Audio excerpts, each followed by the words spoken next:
Good morning and welcome to the September 28th, 2022 City Council meeting. Glad you're all here. We'll begin with the invocation from Council Member Wynn, followed by the pledge. Please stand. Let us pray. Lord Christ, when you came among us, you proclaimed the kingdom of God in villages and towns.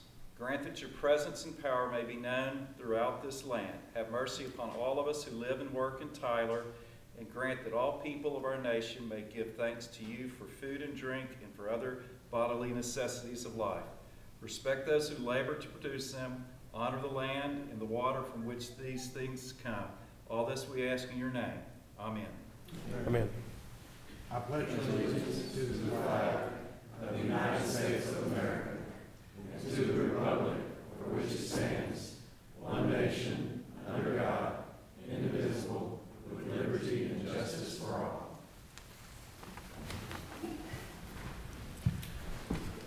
All right, we will begin with the minutes from August 24th, 2022. Move to approve. Motion by Curtis, second by McGee. Any further discussion? All those in favor say aye. Aye. Opposed? Motion carries. All right, we're going to come down there for one award for one of our special people.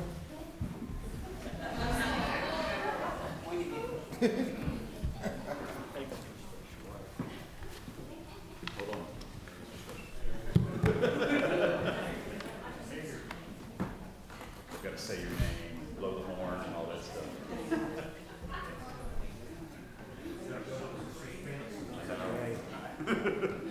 Who's it going to be?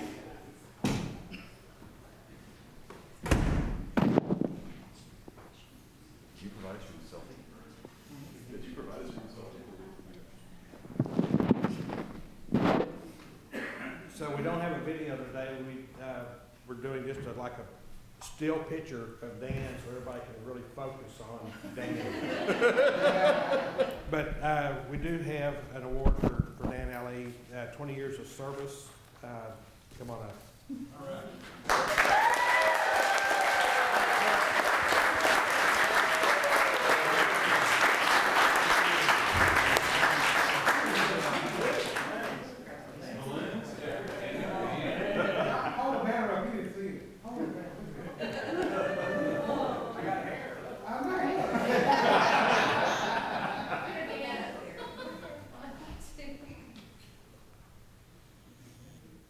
You know, needless to say, you've got a big support group here.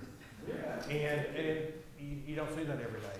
And so I hope you take that as a gesture of a lot of friendships and camaraderie and people like you. So it's fun to be like. Great group of people to work with. Well, you're a good guy. Appreciate you.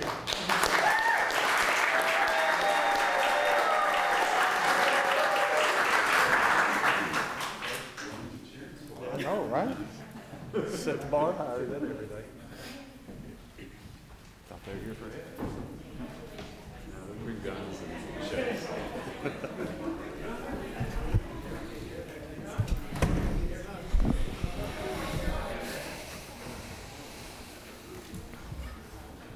Looks like they were just here for him. Oh, now everybody leaves.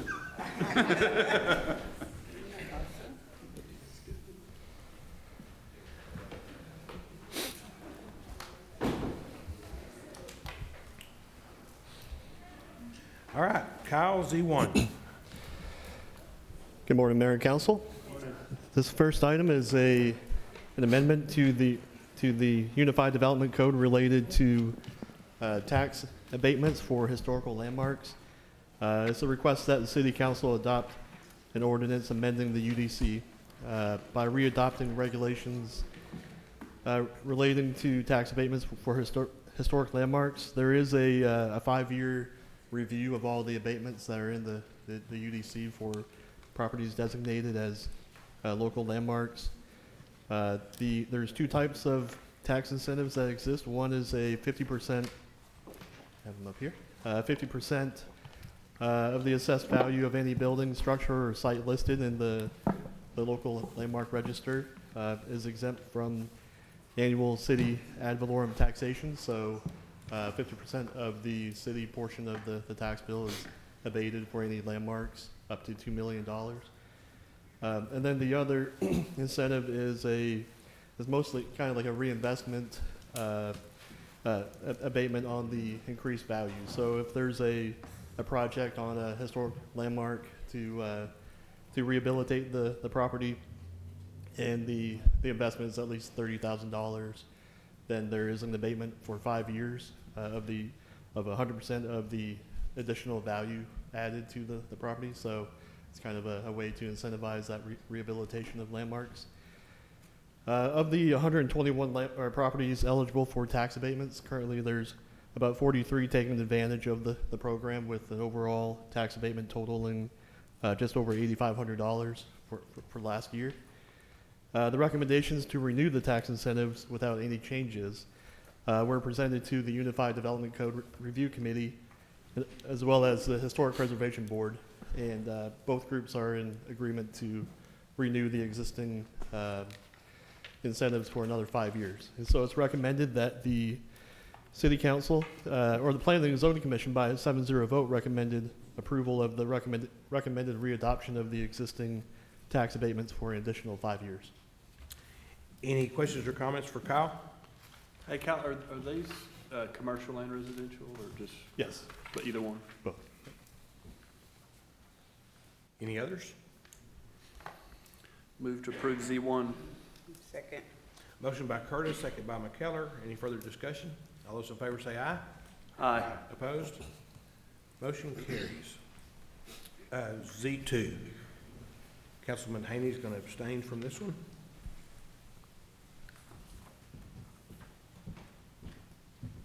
Don't forget to come back. All right. This is a request for a special use permit at 5201 Steel Road. This is to allow for the storage of oil or storage of equipment for an oil and gas drilling site. The SUP would be limited to just the storage of equipment, as well as oil and water associated with the drill site. The drilling operation is actually located outside the city limits. You can see here on the map, we're talking about the property in the middle there, that's in green. The properties to the areas to the north and south are actually outside of the city limits. This is just west of Old Jacksonville Highway and Rice Road. The properties, like I said, to the north and south are outside the city limits. There is some drilling currently taking place south of this property. There are some other well storage sites north of the property as well for existing operations. The properties to the east, the property to the east is currently undeveloped. It's zoned AR for adaptive reuse, but like I said, it's currently undeveloped. The property to the west is C2, general commercial, is also currently undeveloped. The holder of the oil and gas exploration rights on the applicant's property is proposing to conduct those activities. Part of the operations, like I said, are located inside the city limits, and the others are outside the city. The site plan shows the proposed new wells. Let me get to that. The new wells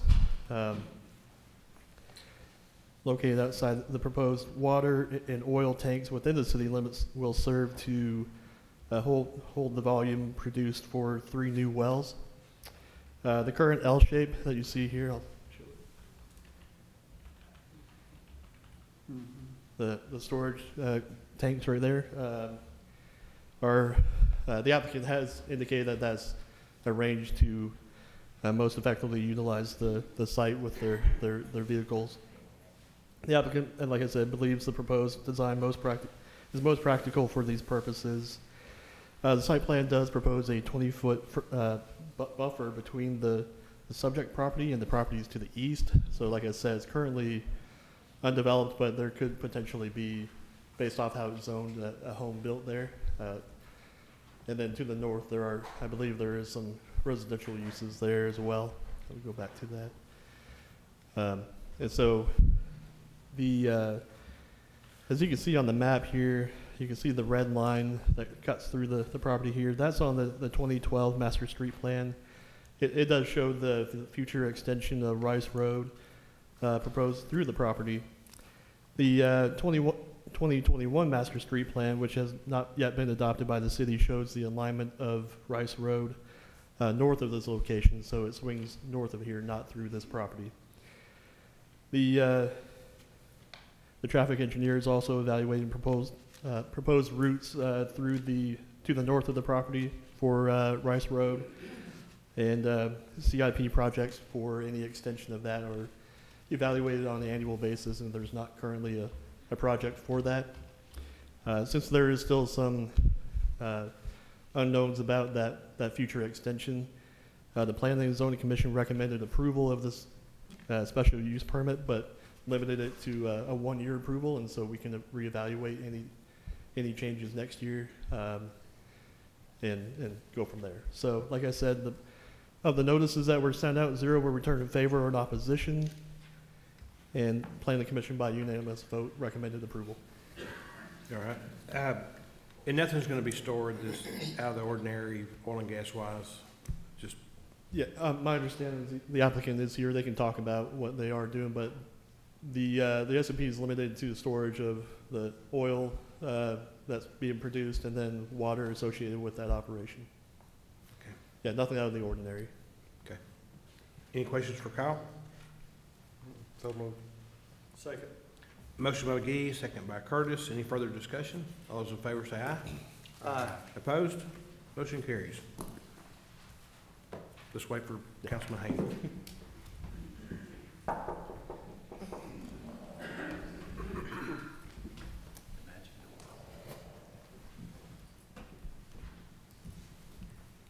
All right, C3. All right, this is another special use permit request, but this is for the continuation of a one-chair beauty salon located at 2347 Sarasota Drive. This property previously had is operating under an existing special use permit. All the adjacent properties are zone R1A, or mostly single-family homes. The property to the south is the Golden Road Water Treatment Facility. The original SUP was granted in 2017 for the same operation. No changes are proposed to what the applicant is doing there. We have not received any complaints related to the one-chair beauty salon out of that house. And so of the 15 notices we received, we did receive 1 in favor and 0 in opposition, and Planning Commission recommended approval for a period of 10 years. So even if a special use permit's granted for 10 years, God, that's loud, for 10 years, it could be revoked if, Sure. Right. okay. Any questions for Kyle? Move to approve Z3. Second. Motion by Wynn, second by McKellar. Any further discussion? All those in favor say aye. Aye. Opposed? Motion carries. Z4. This is a request for a zone change from R1A, single-family residential, to R1D, single-family attached and detached residential district. The applicant's requesting this to develop single-family homes on these 2 lots.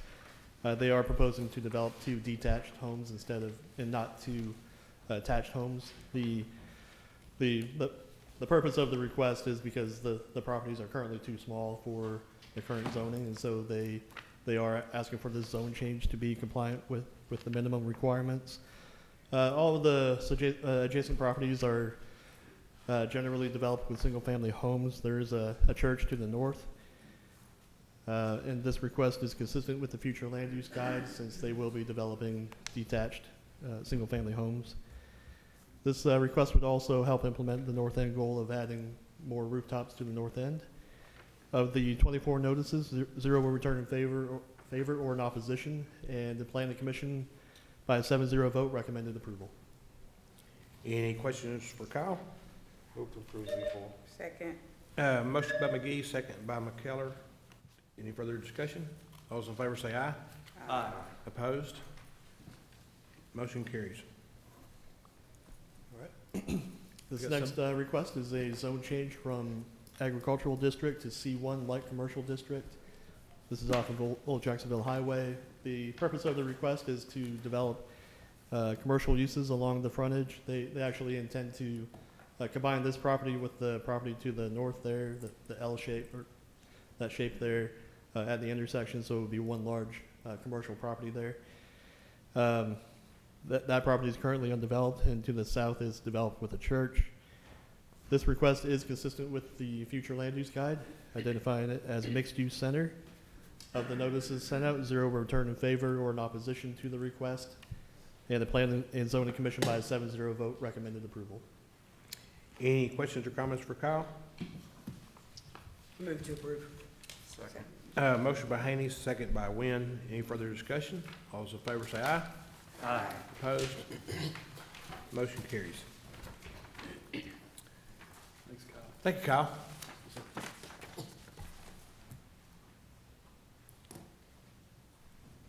Morning, Chief. Morning, Mayor, Council, City Manager. Come to you today with a request for a resolution in reference to obtaining some ballistic protection to the governor's office. Recently, about a month and a half ago, the governor announced a $50 million grant for ballistic protection, largely after the Uvalde shooting and some other issues that we've dealt with in the last few years, to put ballistic shields at different parts of counties and cities to be able to respond to these type of incidents. Today, we come to you with a request that the City Council consider adoption of a resolution authorizing the City Manager on behalf of the Tyler Police Department to apply for and accept a grant funding from the Office of the Governor, Public Safety Office, Criminal Justice Division in an amount not to exceed $105,250 for the fiscal year of 2022-23. All grant funding will be utilized to purchase ballistic resistant shield equipment for the Tyler Police Department. And that is a 100% refundable grant. So if we're actually awarded them, we actually purchase them, the governor's office will reimburse those at 100%. Okay. I think you're aware of this, but all of us up here are 100% behind what you do and 100% behind you having the best equipment that you can have to keep you and all the officers safe. So thanks for doing this application. Thank you very much. Any questions for Chief? Move to approve R1. Second. Got a motion by McGee, second by McKellar and Wynn. You can write down whoever you'd like to. Cassandra. Any further discussion? All those in favor say aye. Aye. Opposed? Motion carries. R2. Thanks. Good morning again. For the last 29 years, we've had the privilege of participating in the East Texas Auto Theft Task Force. We have an investigator assigned to it. And during that time, we've seen significant decreases in the amount of auto theft in Tyler. It's kind of a trend that we're seeing right now in reference to some increases in auto thefts, largely due to the parks and other portions that are going on with vehicles right now. So I think it's a valuable relationship for us at the Tyler Police Department and also for the city to have that task force here in Tyler, Texas, with a combination of investigators from Smith County, Russ County, Henderson County, the Tyler Police Department, and the Smith County District Attorney's Office as we work to keep that down. So I come to you today for a request for a resolution that the City Council consider adopting a resolution authorizing the Police Department to participate with other law enforcement agencies in the submission of a grant request from the Texas Automobile Burglary and Theft Prevention Authority for its 29th year of funding in the East Texas Auto Theft Task Force, and authorize the city manager to enter into a working agreement regarding the same. Any questions for Chief Tyler? Move to approve R2. Second. Motion by Curtis, second by McKellar. Any further discussion? All those in favor say aye. Aye. Opposed? Motion carries. Thanks. Good job. Thanks, Chief. All right, we're down to some exciting stuff here. M1, health insurance or insurance.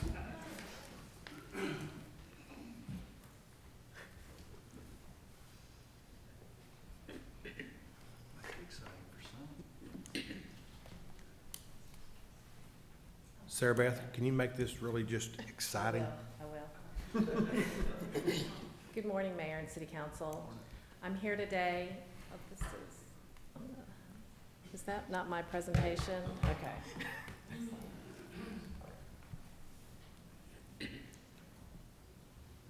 Excitement level's pretty low so far.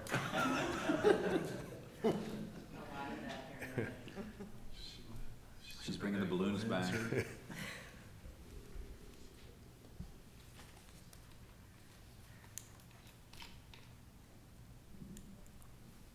While we're waiting on you, I'll say welcome to Zach. Zach, we're glad you're here. We haven't seen you in a while. Welcome to City Hall.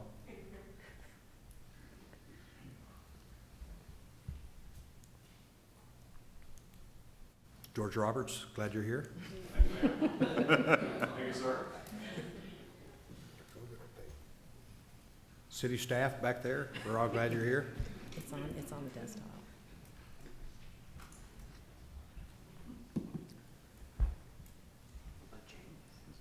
Do you want to go ahead and just start kind of briefing him on this while the presentation? Yeah. Oh, James, our policeman. I bought bacon from your daughter. Trying to help her with her fundraising. Yeah, cost me $43. Sorry, George, I'm buying bacon. I know that's not the healthiest. Well, they also sold fruit. You get a fruit basket and stuff as well. That was good. He recommended Good the bacon. options. I know. Well, you can get fruit and bacon. That way you can balance it out. All right. Smell it coming in though. Yeah, You're not sharing it, are you? sure. All right, now we're back on track. Okay, I'm here today for the 2022-2023 insurance RFP. I'm going to start out with the property and casualty insurance and third-party claim administration services.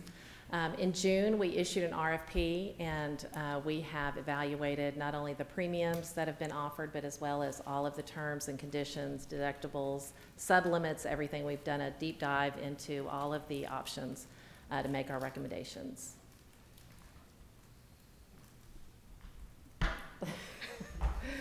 Okay, I'll just keep going. The first policy that we looked at was our package policy, and that contains a lot of really important coverages for the city. It's our property policy, crime, commercial general liability, law enforcement liability, management liability, auto liability, and physical damage.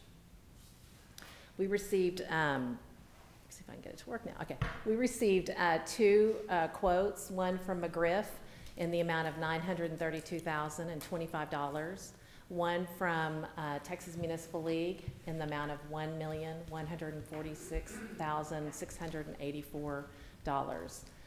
So having evaluated the proposals, we're recommending the McGriff proposal. It had both the best pricing and the best policy terms and conditions.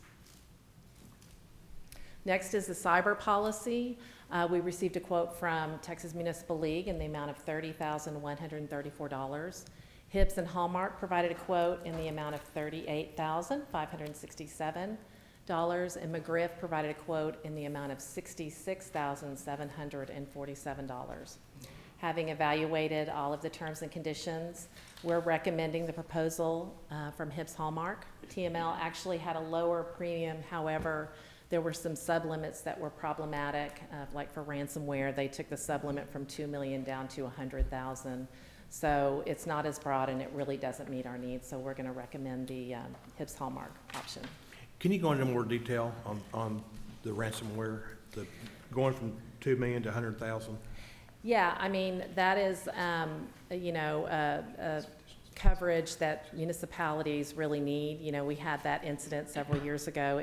We didn't have a claim, and Benny's group did a great job in getting our system up and running. But it's something that they're setting sublimits on because they're seeing losses, especially in the municipal government space. So that's the reason why we're seeing those lower sublimits.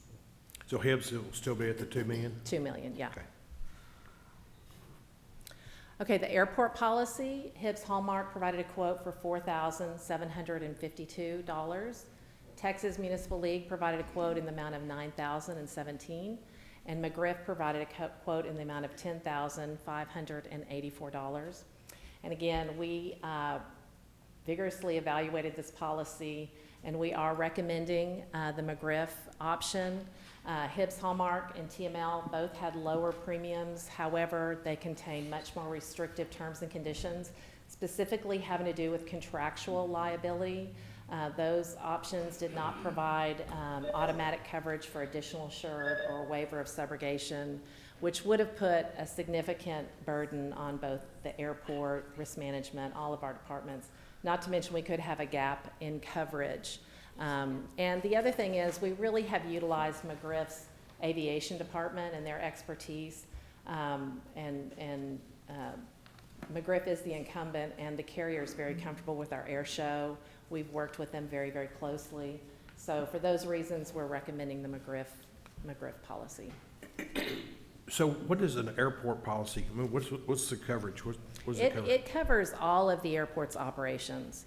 It covers any liability that they may have. It covers the property. It covers everything. And like for the air show, you know, there is, you know, the company that puts that on provides liability, but there is also some liability for the city there as well. So, you know, if somebody fell at the airport, injured themselves, or if they were coming off a ramp and something happened, this policy would come into play.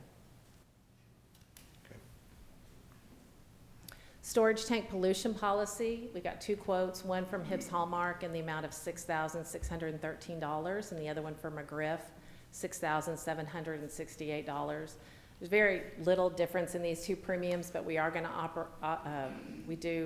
recommend the McGriff policy. That is the incumbent currently. The Hibbs proposal had a little bit of a smaller premium, but they were requiring some binding contingencies. They wanted some additional information, MSDS, on what we store in those tanks and what have you, which really probably should have been done during the underwriting phase of the RFP. So it's so negligible, we recommend the McGriff. Okay. Y'all feel free to ask questions as we go. The drone liability policy, again, we only got 1 quote on this. It's, for some reason, a very difficult coverage to place. Nobody else even gave us a quote on it. McGriff provided a quote for $4,822. We're recommending that one. What You does think that that's cover? what it is, that it's just new, a lot of people aren't offering that? I don't know. I was surprised that we only got 1 quote, but apparently, you know, there's a lot surrounding, I don't know if it's losses, but a lot surrounding liability having to do with drones. So, I mean, there's a lot of regulations, so I'm assuming that's why we only got 1 quote. Special event general liability, we received 1 quote, again, from Bosworth and Associates, and that was for a $2,000 deposit premium. This is the policy that when somebody rents out a facility or, you know, at the Rose Garden or what have you, they can buy a general liability policy, and that's what this is. It's really just a deposit premium, and then the premiums that they pay go back in and pay for each event.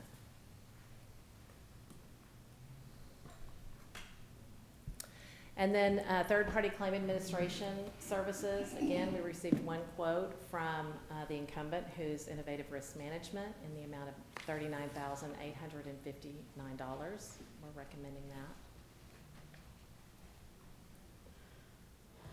Any questions? Any questions for Sarah? I mean, this is one of those things where you guys are the experts. So, good job. Thank you. Move to approve M1. Second. Motion by Curtis, second by McKellar. Any further discussion? All those in favor say aye. Opposed? Motion carries. Okay, now into the 2022-23 excess workers' compensation program. Same process, RFP issued in June. We've done a real deep dive into these options. We received 2 quotes. The first one from Hibbs Hallmark with a premium of $128,274. The SIR is our retention. Think of it kind of like a deductible. This is really an excess policy. It's for catastrophic type claims. So the first, the option that Hibbs put forward had a $500,000 retention for all employees except fire and police. They pulled that group out, and that group would have $1 million deductible. TML gave us 2 options. One was just a flat $1 million retention, and that cost was $226,041. The second option was for the lower $500,000 retention, and that premium is $321,336. So we're recommending the proposal submitted by Hibbs Hallmark. We looked at all of our claims. We went back to 2000 to look at where our claims are falling, especially in that layer between 500,000 and $1 million for fire and police to make sure that we were making the right decision. And we only had one claim since 2002 that was in that layer, and it only went over 160,000. So financially, it makes more sense to go with the Hibbs Hallmark option. Then our TPA services, we received 2 quotes, one for IRM at $126,700, and then the second one from our incumbent, which is Claims Administrative Services. And they price out for the next 3 years, a little stair step in cost, but the first year is $45,500. We're recommending that option. Any questions for Sarah? Second. Motion by McGee, second by Keller. Any further discussion? All those in favor say aye. Aye. Opposed? Motion carries. Thanks, Sarah. Thanks. Chief's back. It's good to see y'all again. Hey, Mayor and Council, I do have come today with a request that we move forward with our upgraded technology to the police department. Now, over the last few years, you'd be hard pressed to find a police department in the state of Texas that has the equipment we have. With the radios that's gone forward, with what we're looking forward right now, probably the largest update of technology with body cameras, in-car videos, with ALPR readers, with everything we're putting in place this year is definitely going to take a huge step forward for us. As we move forward, I also want to point out that this agreement that we're looking at today also covers not only the police department, but we also brought in municipal court to cover their in-car videos, their tasers, and all their body cameras. But it also covers the fire department in reference to the tasers and the body cameras they wear for their fire marshal's office also. So we made sure that we had an envelope that covered all of our public safety needs there. As we get ready to go forward, we're talking about 225 body cameras, we're talking about 200 tasers, we're talking about 88 in-car video systems, and all the supporting software, training, and everything else that goes along with it this year as we certify our officers to do the training in the future. But it also covers the cost of the supplies we need every year to recertify officers on these tools, and it continues supplying those tools for the next 5 years. So on this one here, as you saw in the reference to the service of work agreement, it's got the actual starting in fiscal year 23 after October the 1st. With that first payment of $533,428. And I come to you today with a request that the City Council consider authorizing the City Manager to enter into a statement of work agreement with Axon Enterprises Incorporated for the purchase of in-car video systems, body-worn cameras, tasers, flock readers, supporting hardware and software, related services and training for the public safety personnel in amount not to exceed $2,604,499.50. This contract is a 5-year contract covering fiscal years 2023 to 2027. Can you explain a little bit about these new tasers as opposed to the other tasers? And then also, for the 5-year contract, if something quits working, can you send it back to them and they'll send you a new one, kind of? Yes, sir. Right now, the tasers individuals carry, we have a couple. We have the X26s and we have the X26Ps. One shot, then you got to actually physically reload another cartridge if you have to use it again. The upgraded versions not only have updated software, so when I place the battery in it, that battery updates the software into it, and as I put new batteries, it updates the software on a daily basis. The charges that are inside of it, there are 2 of them. One of them goes from 10 to 11 feet, the other one's from like 20 to 22 feet. And it's just by the movement of a wrist, I can choose which one I want to utilize. The software on those is updated. The equipment's updated to the point that everyone will have the same one. Right now, we have them assigned to them. Every officer, every fire marshal, every municipal court employee will have the exact same TASER 7 platform as we put those forward. If I end up having to change a cartridge out and reinstall another one, I get two more discharges with it at that time. If anything happens with this, because we bought the TAP program, which is kind of an extended warranty, whether it's damaged, whether it's, if I drop it, it gets run over by a car, Axon will replace that camera over the course of this cycle. We have several extras that are going to be placed at the police department. Well, let's use a number like 7 tasers, 7 body cameras, that if one of them goes down, I can send that one off, but I have that immediate replacement to be able to give to an officer that same day so that we don't have that day or 2 day turnaround on those. It's a great opportunity for us to have that. We don't have it now. If one of ours goes down, we have to find one, we have to order one, we have to replace it. We're currently buying cartridges on an annual basis to do recertifications. By Taser's guidelines, they want those recertified twice a year, which means these officers have to discharge those to a training target twice a year to make sure they stay current on all the training that goes along with it. Everything on this one, because of the service agreement we're looking at, storage unlimited. We can set it out there. It's in the cloud, and Axon's going to help us manage that. The in-car video systems to CAD integration will link that body cam, that in-car video with our CAD, put the case numbers and all the information into them at the same time, eliminating errors and things that are going to happen in the future. In case somebody types in the wrong case number, or somebody enters the wrong address, it's going to pull that data from the computer-aided dispatch system and make it better there. Every one of these Fleet 3 systems that we're going to put in the car will go through our computer, but it also has an AOPR. So if we flag somebody like a missing person saying, hey, I'm looking for this person with this license plate, if that officer drives past that person, it's going to flag that license plate so we can make contact and get them back home in case it's somebody with dementia or somebody going through a medical crisis, but also stolen vehicles and things like that that we're looking through in town. So we're hoping to put 88 of those into the field also. Right. How many total officers are there? We're authorized 202, including myself. How many vacancies are there? As of today, we have 5. That's pretty good. Would you say that's pretty good compared to cities? You know, I do talk to chiefs on a regular basis, and I know that departments smaller than us are down 20, 30, 40%. I know department in our area that only has 24, 25 officers is missing 9. Another department in our area that's got 175, they're looking for 22. That's pretty amazing. Amazing, but I also think part of that has to do with the fact, like I said a minute ago, is we want to make sure you guys have the right equipment to keep you safe, to make sure all the guys go home safe. So, yeah, we recruited an officer last year. He came to us from Oregon, and he was extremely impressed that when he showed up and we gave him all of his equipment, because the department he came from, he had to purchase it himself. wow. Any other comments or questions for the chief? We have a demonstration on the mayor with the new equipment. Come on, Dad. Mayor wanted excitement. Have you ever been tasered? Okay, I'll stop there. I'm not going to ask why.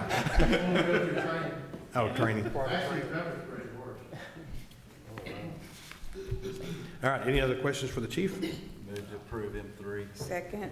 Motion by Wynn, second by McKellar. Any further discussion? All those in favor say aye. Aye. Opposed? Motion carries. Thank y'all. Thanks, Jimmy. Cassandra.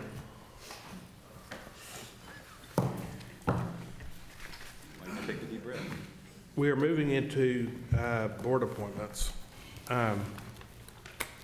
We'll try to make this less painful. It can be confusing. It's not that bad. A little bit. Cassandra makes everything fun. Yes, exactly. Somebody just left.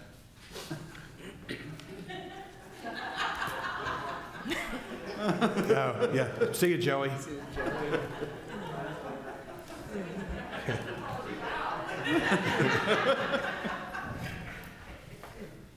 Okay, good morning, Mayor and Council. Morning. Morning. Let's try to get through this as quickly as possible. This morning, I'm requesting that the City Council consider making appointments and reappointments to various city boards. You should have a list in front of you of all the applications that we received for each board. So we're just gonna go through each board and make appointments and reappointments. So this morning, we have the Airport Advisory Board. We need to fill 3 positions. If you see in red on asterisk beside the name, that denotes that they would like to be reappointed to the board. So do you want to just make them all in one? to reappoint and appoint, or which you want to do it separate, Mayor? Say it again. Reappoint him. All in one. All in one. Okay. Let me ask you this before we start getting into this, and I don't know if I should go here or not, but are we leaning towards any distinctions between people that live in the county versus out of the county, or in the city versus out of the city? I know that city manager has asked legal to review that process, so I believe that will be maybe coming in the future.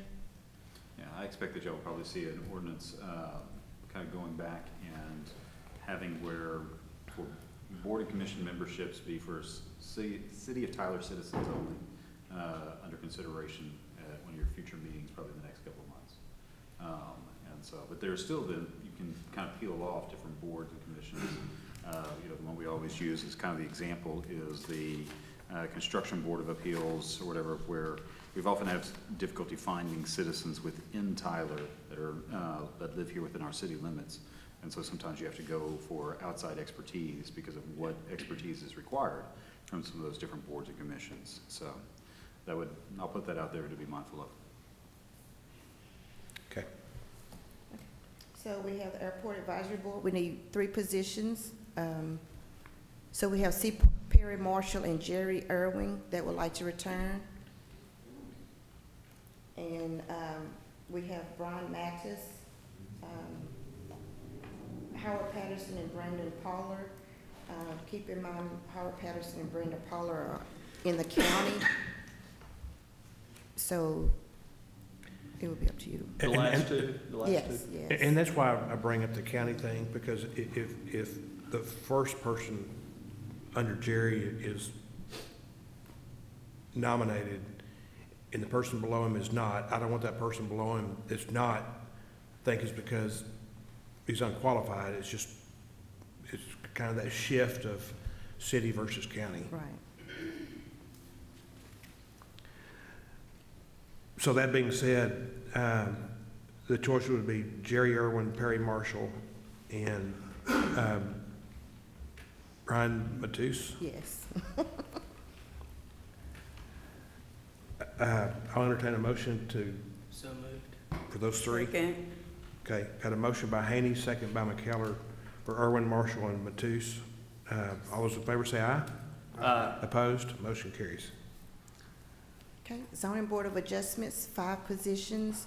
With this particular board, Timothy Hunt and Brent Bavard, they are alternates at the moment, but they have requested to be moved up to regular board members. So they would like to come back, and then we have Jason Trimble that would like to be appointed. And on this one, we need a chair, but we can always come back and do that at a later time when we come back with 2 more positions for alternate spots. So did the liaison for this board recommend a chair? The person that's on there now is Timothy Hunt, and that's been on there the longest, and Michael Donnelly, but they asked if you wanted to wait, they could just come back later. Okay, I'll entertain a motion to appoint Timothy Hunt, Brent Brevard, and Jason Trimble. So moved. A motion by Curtis, second by McGee. Any further discussion? All those in favor say aye. Aye. Opposed? Motion carries. Okay, Civil Service Commission, number of positions to fill, and Stephen Brown and Lee Carrera would like to come back, be reappointed. All right, I'll entertain a motion to bring back Stephen Brown and Lee Correa. So moved. Second. Motion by Haney, second by McGee. Any further discussion? All those in favor say aye. Aye. Opposed? Motion carries. Sorry if this is small, but we had a lot of people to apply for the library board, and we have 2 positions to fill on that board, and Glenda Malone would like to come back, and then the long list of names that are there. And Brian Campbell and Tony Farrell are the names that were suggested, but it's up to council. So you could choose from the list. So they were recommended by the liaison? Yes. So if you bring Glenda Malone back, you would only need one position to fill. So we need to decide on Brian or Ms. Farrell. Any comments, thoughts?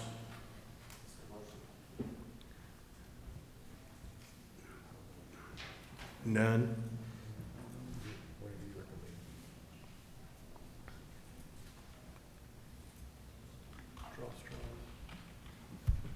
How I many think- years did you say Ms. Malone has been on, been serving? She would like to be reappointed. She's good. We just need Brian Campbell or Tony Farrell. This is Right. And Tony has been on the library board in the past, and I think from the stories I heard, that she did a good job as a library board member. You know, and that's a good point. Tony Farrell has been on this board in the past and has done a good job, so I'm not gonna make the motion. Move to approve Tony Farrell and Glenda Malone. Second. Got a motion by McGee, second by Curtis, or vice versa. Vice versa. Yeah, vice versa. All those in favor say aye. Aye. Opposed? And Motion Councilmember. carries. And I'll make one other comment. There were a lot of applicants for the library board, and as there have been on other boards. So I just want to say thank you to folks that have applied.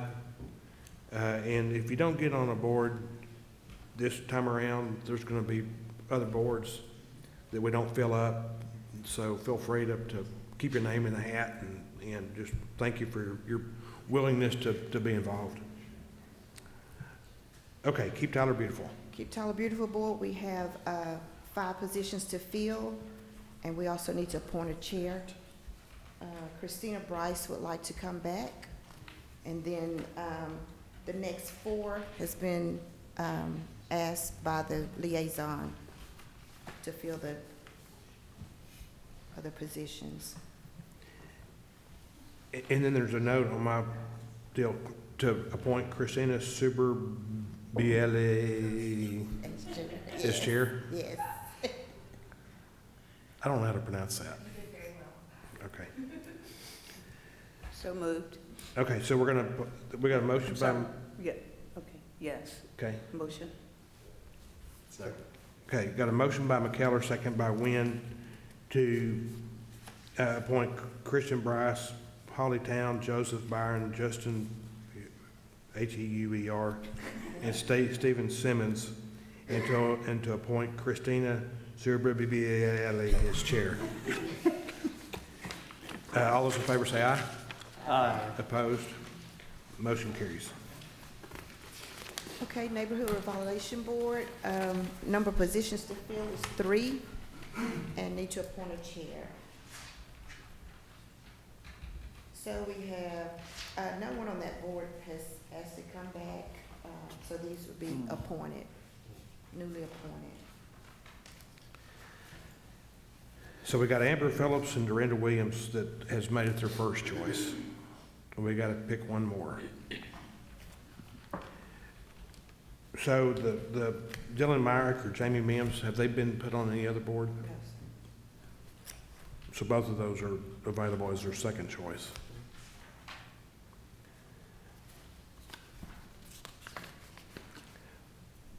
I make a motion that we add Jamie Mims to this board. Okay. Got a motion for Amber Phillips, Dorinda Williams, and Jamie Mims. Do we have a second? Second by McGee. All those in favor say aye. Aye. Opposed? And Motion carries. appointed chair, Vicki Jackson will be the only member on there that's still on the board, so if you would like to appoint her. Who? Vicki Jackson. Make a motion that we make Vicki Jackson the chair. Okay, got a motion and a second for Vicki Jackson to be the chair. All those in favor say aye. Aye. Opposed? Motion carries. Tyler Parks Board. Tyler Parks Board, we have 4 positions to fill, Brittany Childs and Shawana Flowers would like to return, and Connie Fisher and Jamisha Burgess has been requested to fill the other 2 positions. All right, the Connie and Jamisha have been recommended by the liaison for that board, so I entertain a motion for Brittany Childs, Shawana Flowers, Connor Fisher, and Jamisha Burgess. So moved. Got a motion by Wynn, second by McKellar. All those in favor say aye. Aye. Opposed? Motion carries. Planning and Zoning Board, we have 3 positions to fill. John Landis, David Hudson, and Beth Whitney have requested to be reappointed, and we also need to reappoint a chair, or appoint a chair, sorry. Okay, so David Hudson's the current chair, does a fantastic job. So I'll entertain a motion to reappoint John Landis, Beth Whitney, David Hudson, and David be the chair. Got a motion by Haney, second by McGee. All those in favor say aye. Aye. Opposed? Motion carries. Northeast Texas Public Health District, 1 position to fill, and Allison Poland has asked to be reappointed. Move to approve Allison Boland. Second. We got a motion by Curtis, second by McKellar. All those in favor say aye. Aye. Opposed? Motion carries. Traffic Safety Board, we have 4 positions to fill, and 3 applicants that have applied. And one that sort of wants to do. Right. Say it again. And one that sort of wants to do. Jason that had his second. Yeah, we got 4. So, I move to approve James Bolberding, Matthew say it. Ficcione, if he sounds Italian, Dustin Wilson, and Jason Waller.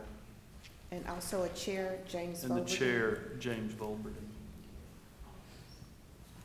Do I have a second? Second. Motion by Curtis, second by McGee and Wynn. All those in favor say aye. Aye. Opposed? Motion carries. And boards to come back to fill, so if anyone would like to apply, we have the Animal Care Advisory Board, Construction Board of Adjustments and Appeals, Disabilities Issues Review Board, Historical Preservation Board, Industrial Development Corporation, and we'll come back for the 2 alternates for the Zoning Board of Adjustments. Cassandra, those that filled out application for a board that didn't get on a particular board that was their choice, do you reach back out to them and say, there are other boards that meet, that are, play a critical role in the city, that, think about them? Okay, sure will. Thank you, Cassandra. Thanks. Great job. Thank you. All right, we're down to the consent agenda. Anything need to be pulled or approved as is? Mr. Mayor, before we get to that point, can we get a little quick report from Mr. Roberts before he takes off to just give us an update on COVID-19 and how we're looking here in Tyler? We need to find out if we can do that. It's not on the agenda. Yeah. I know, but So Deborah, I don't want you is to, it possible? I don't want you to go to jail. what's your thought? The chief will get me out. Actually, brief inquiry from council, but no discussion. It's just a brief inquiry, so if he has something brief to report, that's okay. You go with that? You've been put on the spot. George? No. State your name and address for the record so we know Cassandra, what's put in him the on in law. 3 minutes. George Roberts, Tyler, Texas. Brief, huh? Thank you. Yeah, the 2 don't go together. Brief. You can't that's do it, just- just say it. So I see my tickers is 0 minutes, but I guess the main thing to report is the COVID cases are down right now, and that's good news. We are seeing we do have the new bivalent booster shots that are available at our facility, 815 North Broadway, both the Moderna and the Pfizer. So if you know of anybody who needs a COVID booster at this point, we can do that for them. You have to have at least 6 months between boosters, and if you've had COVID in the last 3 months, you need to wait 3 months after you've had COVID to get your booster. So please come get your boosters, and we're happy to do that for y'all. But so far, we're seeing a downtick right now. Our spread levels were pretty high there for a while, particularly with the Omicron 5 variant. But so right now we're in a downtick, but we know who knows where this will go from here. So thank you for the question. Okay, thank you, George. Thank you. All right, now to the consent agenda. I'm still in amazement about how brief George was. Yeah. That's a record. We know he can do it. Yes. Okay, we got a motion by Wynn, second by Haney to approve the consent agenda. Any further discussion? All those in favor say aye. Aye. Opposed? Ready to get over. Motion carries. Now we're down to the city manager's report. Thank you, Mayor and Council. A number of items to kind of note. The first of which I want to congratulate our communications department. They received an award for excellence from the City County Communications and Marketing Association, known as 3CMA, for our Roses and Weeds podcast under the most innovative communication category. This is a national, as far as award that is presented, and so we are very proud of Julie and her team at the work that they've done for that recognition. On our Parks Department, a few things to note coming up. We have our public meeting regarding the P.T. Cole Parks renovations, and that'll be hosted next week on October 3rd at 5:30 p.m. at P.T. Cole Park. And P.T. Cole Park is going to be through our Community Development Block Grant funds, receiving new playground equipment, new quarter-mile walking trail, a new spray ground, a new pavilion, 2 new half basketball courts, parking areas, and general upgrades to the restroom facility and grounds over there. And so the purpose of the meeting is to display renderings of the new amenities and address any concerns, questions, or recommendations from the neighbors around P.T. Cole Park. So we're very excited about that. Speaking of parks, Park Service Day was hosted by Keep Tyler Beautiful on Saturday, September 17th at various parks across Tyler. More than 150 volunteers came out to help complete service projects at City Park, Gasaway Park, Hillside Park, Fun Forest Park, Winters Park, and Woolard Park. We'd like to thank all our sponsors and a special thanks to Councilman McKellar for coming out to speak to the volunteers.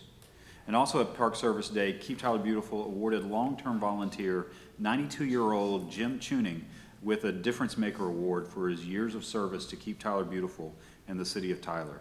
Jim has attended almost every service event hosted by Keep Tyler Beautiful and Tyler Trees Committee since moving to Tyler 22 years ago.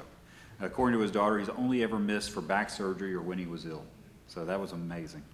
Our utilities department wanted to kind of make sure that we are of note that Graycon Construction has started construction on a few weeks ago on the wastewater treatment plant chlorination dechlorination system upgrades. And so these improvements to the system at the south side wastewater treatment plant, where you'll see the work going on, will consist of rehabilitation improvements to the chlorination dechlorination building, installation of a chlorine and sulfur dioxide scrubber, replacement upgrades to the chlorination chemical and sulfur dioxide feed equipment, and replacement upgrades to the electrical and control components of the chlorination dechlorination systems. And so the project's expected completion date is September of 2023. So you'll see that going on down there for the next year. And then finally, just a special kind of note that I want to make about just our call to serve difference that our employees make to our community. And this was on Tuesday, September 20th, a library patron approached our circulation supervisor, Brenda Choi, with a personal request. The patron had a scheduled doctor's appointment with the diagnosis of cancer with no family or local friends to be by her side. Brenda, being a trusted and familiar face, was her thought of seeking comfort and friendship. Brenda, having a heart of gold, accompanied the woman to her doctor's appointment and assisted her in seeking necessary information along the way. Thankfully, the woman has been reconnected with family and the resources she will need to assist her further in her journey. And so we thank Brenda just for her call to serve difference, her heart that she has, and just the impact she makes, not only on this woman, but on so many of the people that come through the library. And so we're very grateful for Brenda and the work that she does. Any comments or questions for the city manager? We're good? All right. I will entertain a motion to adjourn. Second. So moved. So moved. Second. Whoa.